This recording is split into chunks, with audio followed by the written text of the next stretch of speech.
ఓం నమ శివాయ. మనం నిన్న దామోదరుడు అనే విష్ణుమూర్తిని ఎందుకు పిలుస్తారు కార్తీక మాసంలో అని ఒక అనుమానం ఉంది కాబట్టి మనందరికీను ఆ అనుమానాన్ని తీర్చుకోవడానికి ఇక్కడ దామోదర లీలని మనందరం కూడా తెలుసుకుందాం. అమర కోసం దామోదర అన్న మాటకి రెండు అర్థాలు ఉన్నాయి అంటోంది. ఉదరే దామయస్యేతి దామోదరః, కడుపు మీద తులసి దళాలు ఉన్నవాడు, కడుపు మీద తులసి దళాలు వెయ్యబడిన వాడికి దామోదర అని పేరు. దామ్నా ఉదరే మాత్ర బద్ధతీతి దామోదర, ఎవరి కడుపు తాటి చేత కట్టబడిందో ఆయనని దామోదర అంటారు. ఆయనే శ్రీ మహావిష్ణువు. కంటికి దొరకడు. ఆయనది కంటికి కనబడే తత్వం కాదు. ఇంతింతై వటుడింతై మరియు దానింతై నఖో వీధిపైనంతై తోయద మండలాగ్రమున కల్లంతై ప్రభారాశిపైనంతై చంద్రుని కంతయై ధ్రువుని పైనంతై మహార్వాటి పైనంతై సత్యపదోన్నతుండగుచు బ్రహ్మాండంత సంవర్ధి అయి అన్నారు. వామనమూర్తిగా ఉన్నప్పుడు ఆయన పెరిగిపోయినటువంటి విష్ణువు. హరిమయము విశ్వమంతయు హరివిశ్వము యందు సంశయము పని లేదా హరి మయము గాని ద్రవ్యము పరిమాణము లేదు వంశపావన వింటే అన్నారు. భాగవతంలో సుఖమహర్షి గారు అన్నారండి, ఆయన కానిది ఆయన లేనిది ఈ లోకంలో లేదు, అంతా హరిమయమే. అయినా హరి కనబడడు. అయినా కనబడకుండా మిగిలినవన్నీ కనబడుతూ ఉంటాయి. అంతా నిండిపోయి ఉన్నటువంటి ఆయన మనకెవ్వరికీ కూడా కనబడరు అని సుఖమహర్షి అన్నారు భాగవతంలో. పోతన గారు కూడా బ్రహ్మాండమంతా నిండిపోయినట్లుగా పెరగగలిగిన వాడు అంటారు. ఏ రకంగా?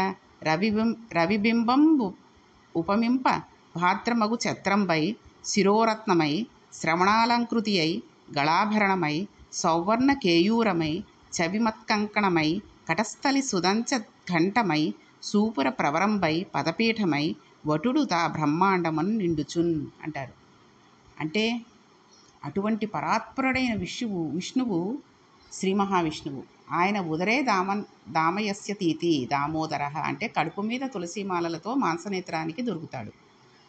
ఆయన ప్రీతి పొందడానికి మనం ఆయనకి ఇవ్వగలిగింది ఏమీ లేదు. బ్రహ్మాండమంతా ఆయన అయిన వాడికి ఏమిచ్చి ప్రీతి కలిగించగలమండి? అంతటివాడు మనం భక్తితో ఒక తులసి దళాన్ని ఆయన పాదాల మీద వేస్తే పొంగిపోతాడు. భవిష్యోత్తర పురాణంలో ప్రతిజ్ఞ చేశాడండి ఆయన. ఏకేన తులసి మాత్రదళేన నాపి మాత్రేన సరోత్తమ పూజయేత్ భక్తి భావేన సంరక్ష నీతిమర్పణ. భక్తితో నా పాదాల వద్ద ఒక్క తులసి దళం ఎవరు వేస్తారో వాళ్ళకి నేను లొంగిపోతాను అన్నాడు.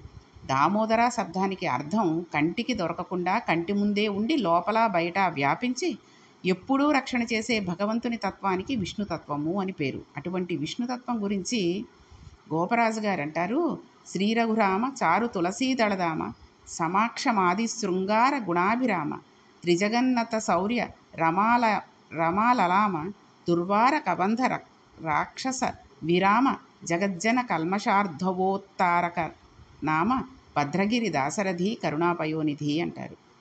ఆయన ఒక్క తులసీదళం సమర్పిస్తే పొంగిపోయి లొంగిపోయి వెంట తిరుగుతాడు.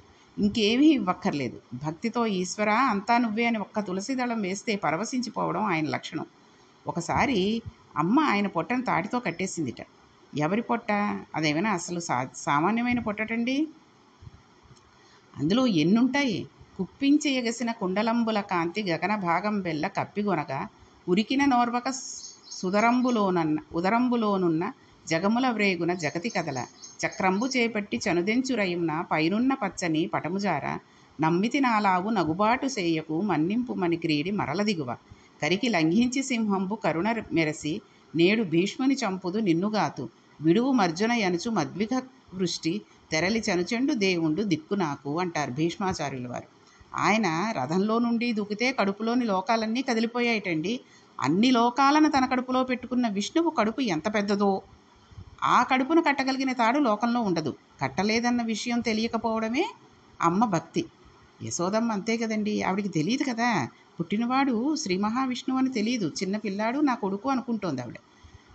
కాబట్టి ఆవిడికి ఆ విషయం తెలియకపోవడం, ఇందుకు కడుతున్నాను ఈ ప్రయోజనానికి కడుతున్నాను అని ఆవిడికి తెలియకుండా ఆవిడ ప్రయత్నం ఆవిడ చేసింది. అది కూడా కృష్ణుని ఒక చోట పెట్టి తాను వెళ్ళిపోయి తీసుకుని రాలేదు. వదిలేస్తే పారిపోతాడని చేత్తో పట్టుకునే వెళ్ళి ఒక తాడు పట్టుకొచ్చి కట్టబోతే 2 అంగుళాలు తక్కువ అవుతున్నాయి. అవేం తాళ్ళు, ఇంతకు ముందు కవ్వానికి పెట్టి చల్ల చెయ్యగా ఒరిపిడికి బాగా నలిగి తాళ్ల పరంపర తెచ్చి కడుపు చుట్టూ తిప్పుతున్నాను, అందుకే సరిపోవట్లేదేమో, విరిగిపోతున్నాయేమో అనుకుని అవి సరిపోయేవి కాదు, 2 అంగుళాలు తక్కువ వస్తున్నాయని ఎన్ని తాళ్ళు తెచ్చి ముడివేసినా పొట్టకి సరిపోవడం లేదు. ఆవిడికి అనుమానం రాలేదు. ఆయనకు ఏమీ తెలియని వాడిలా ఏడుస్తున్నాడు. అది విచిత్రం. అమ్మా, నువ్వు నన్ను కట్టలేవు అన్నమాట అనట్లేదు.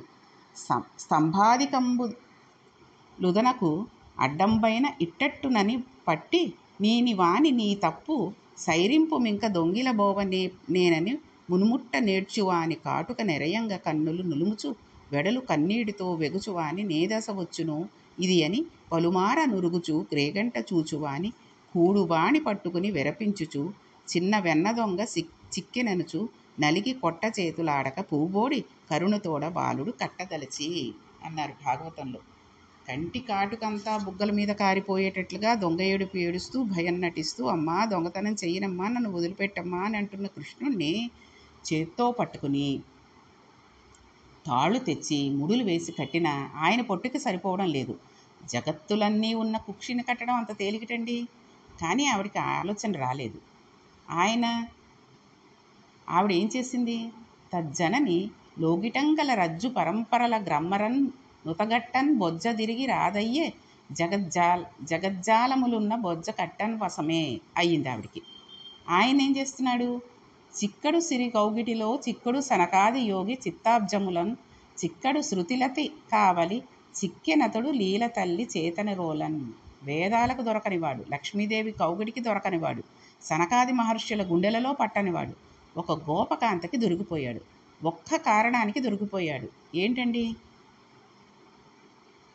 ఒడల చెమటలగయ ఉత్తరీయముజార వీడియున్న తురము విరులురాల కట్టిరాని తన్ను గట్టెదనని చింత కట్టుకొనిన తల్లి కరుణ చూచి.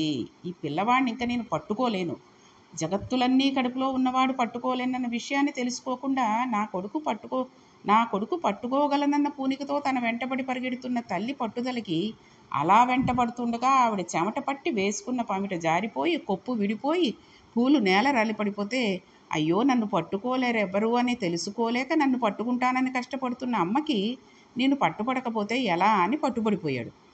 ఎవరిని పట్టలేరో ఎవరిని కట్టలేరో వాడిని పట్టుకుని కట్టేసింది ఆవిడ. బాగా బిగుతుగా కట్టేసింది. రెండో కొస ఒక రోటికి వేసి కట్టేస్తే ఆయన రోలు లాగుతూ ఏడుస్తూ వెడుతున్నాడు. తాడు నడుముకి ఒరుసుకుని మచ్చబడింది. దామోదరా అని ముద్దుగా పిలిచారు. ఈశ్వర, తాటి మచ్చ నడుము మీద పడింది. ఒకనాడు ఏమీ తెలియని గోపకాంతి చేత కట్టబడడానికి ఇదే గుర్తు. అసలు నిన్ను చూడడం సంభవం కాదు. అత్వతిష్ట దశాంగులం. ఈ బ్రహ్మాండాలు ఎంతవరకు ఉన్నాయో అంతవరకు వ్యాపించి వాటికి 10 అంగుళాలు పైకి ప్రకాశించేవాడివి నువ్వు. అటువంటి తండ్రివి అజ్ఞురాలైన ఒక గోపిక చేతికి దొరికిపోయావు. నేను కడుతున్నాను, ఎందుకు కడుతున్నాను అన్న ప్రయోజనం లేకుండా వెంటబడిన భక్తుల హృదయాలలో చిక్కేటటువంటి వాడివి. అది ఆవిడే కాదు, ఎవరైనా సరే. నేను ఆయనను పూజ చేస్తున్నాను, ఎందుకు పూజ చేస్తున్నాను అన్నది ఏమీ లేకుండా చక్కగా ఆయననే నమ్ముకుని ఉన్న వాళ్ళకి ఆయన ఏ రకంగా యశోదమ్మకి దొరికిపోయాడో ఆ రకంగా ఆయన భక్తుల హృదయాలలో చిక్కుపడిపోయి దొరికిపోయి ఉండిపోతాడు. జ్ఞానులచే మౌనులచే దానులచే యోగ సంవిధానులు చేతం భూని నిబద్ధుండగునే శ్రీనాథుడు భక్తియుతుల చేతం బోలన్. ఆయన ఇన్ని దానాలు చేశాను, ఇంత చదువుకున్నాను అంటే ఏమీ దొరకడు. ఎవరికి దొరుకుతాడంటే ఎవరు పరమభక్తితో పట్టుకోవడానికి ప్రయత్నించారో వాళ్ళకి దొరుకుతాడు. భక్తికి దొరికిపోయేవాడు అనడానికి దామోదరుడు. నడుము మీద పాదాల మీద తులసీ దళాలతో ప్రకాశించేవాడు.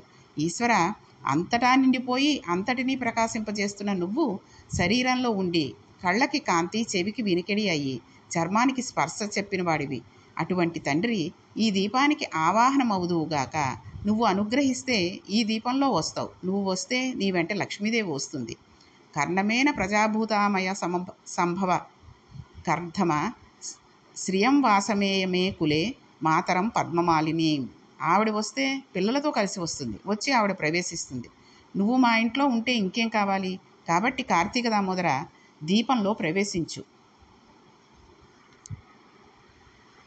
దామోదరం ఆవాహయామి.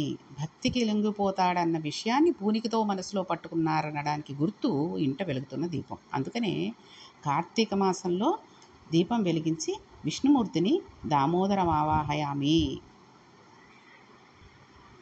అని అంటారు. అలాగే పరమేశ్వరుణ్ణి ఉమాసహిత త్రయంబకం ఆవాహయామి. తత్వాన్ని బాగా పరిశీలిస్తే త్రయంబకం అన్నదానికి అర్థం లోకానాం త్రయాణం అనగా అంటే 3 లోకాలకు కూడా ఎవరు తండ్రిగా ప్రకాశిస్తూ ఉంటాడో, 3 లోకాలలోని సమస్త జీవరాశులకి తల్లి తండ్రి అయి ఉన్నాడో ఆయనకి త్రయంబకుడు అని పేరు. ఉమాసహిత త్రయంబకం ఆవాహయామి. లోకాలను కన్న తల్లి ఎలా ఉంటుంది?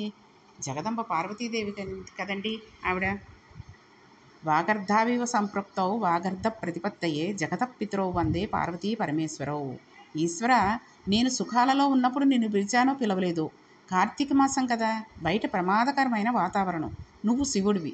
నువ్వు ఉన్న చోట మంగళం తప్ప అమంగళం ఉండదు. కాబట్టి శంకర, అమ్మతో కలిసి ఈ దీపంలోకి ఆవాహ్యామి అంటాము. సులభంగా లొంగేవాడెవరు అంటే తండ్రితనం ఉన్న దామోదరుడు. ఏ పేరుతో పిలిచినా ఆ రెండు సౌలభ్యమైన లొంగే పేర్లు కదండి. అందుకని దీపం పెడతారు. దీపం పెట్టి దీపం వదిలేయమని కాదు, దీపం పెట్టి అక్షింతలు వేసి శివకేశవులు రెండూ కాదు ఒక్కటే అని త్రయంబకం ఆవాహయామి అని కానీ దామోదరం ఆవాహయామి అని కానీ చెప్పాలి. లోకంలో ఎక్కడైనా కానీ భోజనాలు చేస్తుంటే నమ పార్వతీపతియే అంటే హరహర మహాదేవ అని మిగిలిన వాళ్ళందరూ అంటూ ఉంటారు. అది పూర్వం నుంచి ఉన్నది. ఇప్పుడైతే ఒక పక్క నుంచి వడ్డించుకుని వస్తుంటే ఒక పక్క నుంచి విస్తర ఖాళీ చేసేస్తున్నారు. చూడండి, బఫేలు వద్దంటున్నారని చెప్పేసి కొంతమంది వడ్డన్లకి బెంచీలు వేసి చక్కగా విస్తర్లు వేసేసి వడ్డిస్తూ ఉంటారు. మొట్టమొదట ఓ స్వీట్ ఏదో తీసుకుని వస్తూ ఉంటాడు. ఎప్పుడూ అన్నం తినని వాళ్ళలాగా, ఎప్పుడూ ఆ స్వీట్లు మొహమే తెలియని వాళ్ళలాగా ఈ వరసలో కూర్చున్న వాళ్ళు చాలామంది తెలియకపోయిన వాళ్ళు ఉన్నారే అనుకోండి. లేదా వాళ్ళకి అలాంటి అవసరం ఏమీ లేదు, గబగబా పెట్టింది ఏదో తినేసేసి వెళ్ళిపోదామని అనుకున్నారే అనుకోండి.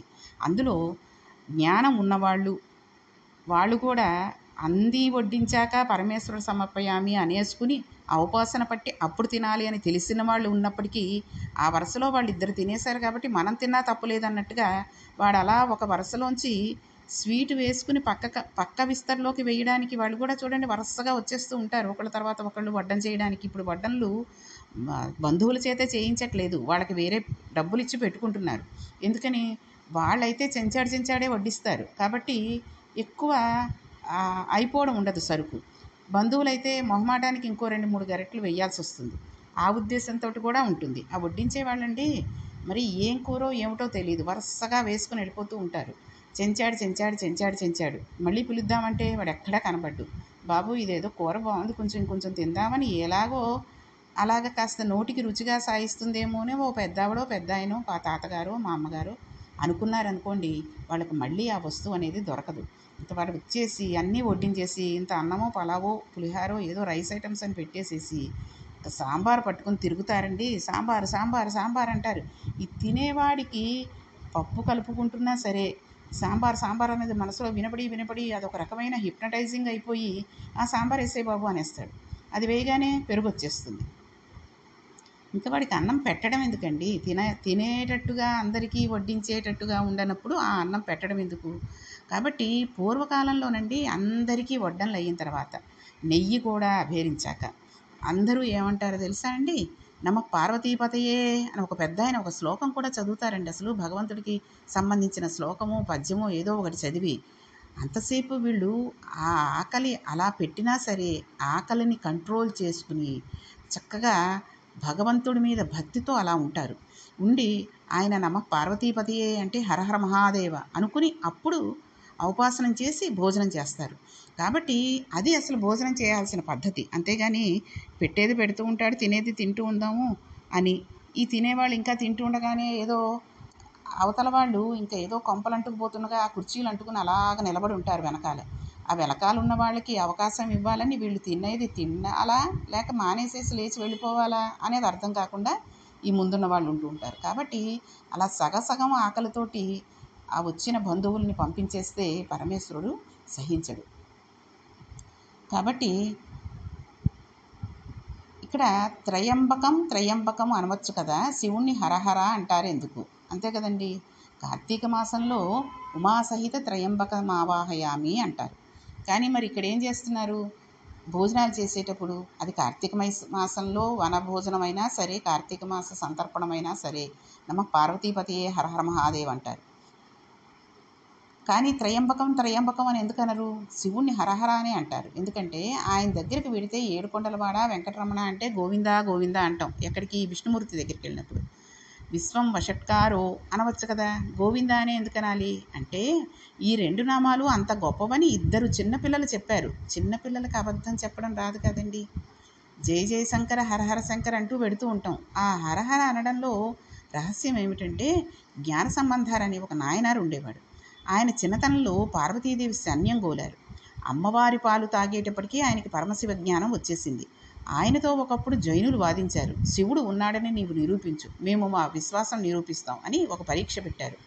నీవే నిజమైతే భగవంతుని నామాన్ని ఆకు మీద రాసి ప్రవాహంలో వెయ్యాలి. వెళ్ళిపోతున్న నదీ ప్రవాహంలో ఆకు కొట్టుకుని పోకుండా ఎదురెళ్ళాలి. అగ్నిహోత్రంలో ఆకు పడవేస్తే కాలిపోకుండా అలాగే ఉండాలి అంటే అప్పుడు శివుడు గొప్ప. మనం శివమహాపురాణంలో ఈయన గురించి తెలుసుకున్నాం కదండి. ఇక్కడ టూకీగా కాస్త ఊరికే మళ్ళీ గుర్తు చేసుకుందాం. నిరూపించమని అన్నారు జైనులు. జైనులు వారి సిద్ధాంతాన్ని అనుసరించి వారి భగవన్నామం రాసి నదిలో వేస్తే అది ప్రవాహంలో కొట్టుకుని వెళ్ళిపోయింది. జ్ఞాన సంబంధారి హరిహర అని రాసి వేస్తే అది ప్రవాహానికి ఎదురొచ్చింది. వాళ్ళు అగ్నిలో వేస్తే ఇలాగే అది కాలిపోయింది. ఈయన అగ్నిలో ఆకు మీద హరహర అని రాస్తే అది ఎంత అగ్నిహోత్రంలో కూడా పచ్చిగా ఉండిపోయింది. పాపాలను హరించగల శివనామాలలో ఆ నామం అంత గొప్పదని చెప్పేవాడు చిన్నవాడైన జ్ఞాన సంబంధారు. విష్ణునామాలలో గోవిందనామం అంత గొప్పదని నిరూపించినది వారు శంకర భగవత్పాదులు. చాలా చిన్నతనంలో ఉండగా గోవిందాచార్యుల వారు సన్యాసం తీసుకుని కాశీపట్నం పెడితే ఆయనకి ఒక వృద్ధ బ్రాహ్మణుడు వ్యాకరణ సూత్రాలు వల్లవేస్తుండడం కనబడ్డాడు. భజగోవిందం భజగోవిందం గోవిందం భజ మూఢమతే, గోవింద అనరా అని జగద్గురువులైన శంకరాచార్యులు వారు అనబట్టి మనం ఏడుకొండలవాడ వెంకటరమణ అనగానే గోవింద అంటాం. నమ పార్వతీపతియే అనగానే హరహర మహాదేవ అంటాం. హరహర నామం జ్ఞాన సంబంధారు, గోవింద నామం శంకర భగవత్పాదులు అనబట్టి ఈ రెండు నామాలు ప్రతి చోట మనం చెప్పుకుంటూ ఉంటాం.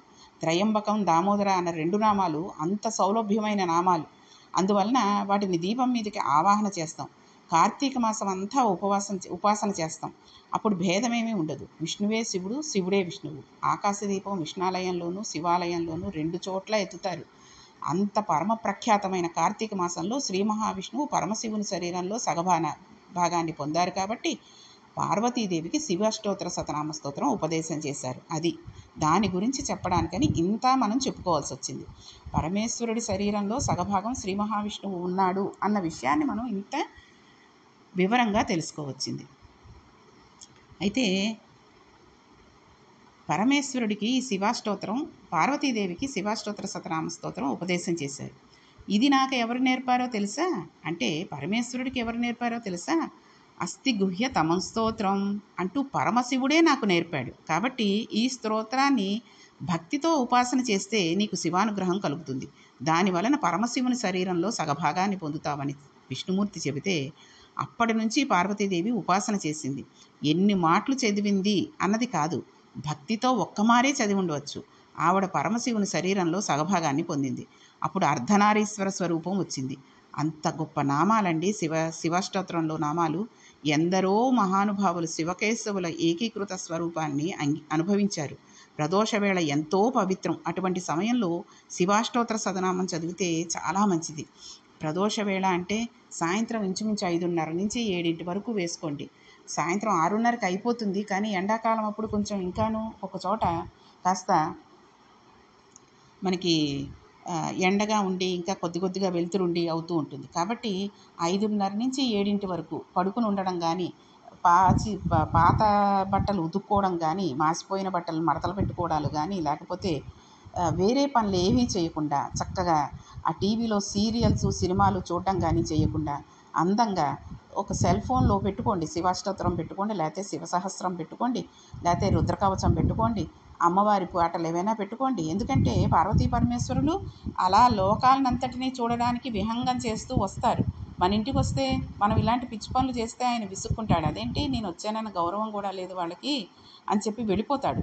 కాబట్టి అలా ఆయన వెళ్ళిపోకుండా మనం జాగ్రత్తగా ఆయనను మన ఇంట్లోకి ఆహ్వానించి ఆయన ఆనందించేటట్టుగా చెయ్యాలి అంటే చక్కగా శివాష్టోత్తరం, శివనామ శివ సహస్రాలు కానీ, లేకపోతే శివుడికి సంబంధించిన భక్తి పాటలు కానీ పెట్టుకుని మనం ఇంట్లో కనుక వింటూ ఉంటే చక్కగా ఆ పరమేశ్వరుడు ఎంతో సంతోషిస్తాడు.